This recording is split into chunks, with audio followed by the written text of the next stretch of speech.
बहुत लोग आजकल मीडिया में, फेसबुक में, सोशल मीडिया में, पत्रकार में बोल रहा है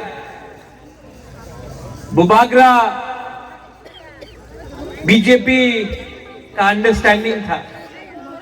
यही लोग बुबागरा आई क्लोकथुंग बोल रहा था जब अमित शाह ने बोला था कि तिपरा मोथा सीपीएम बीजेपी कांग्रेस एक है। बात पलट गया। यही लोग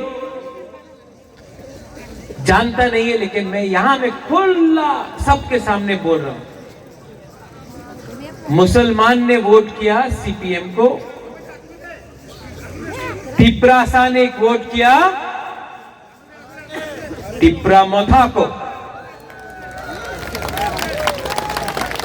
और जो जनरल एरिया में था उसने वोट किया बीजेपी। ठीक कोक्सा का?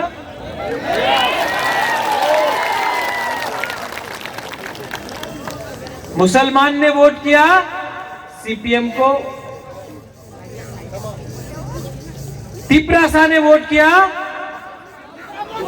तिपरा मोथा को, और जो जनरल एरिया में लोग था उन्होंने वोट किया बीजेपी।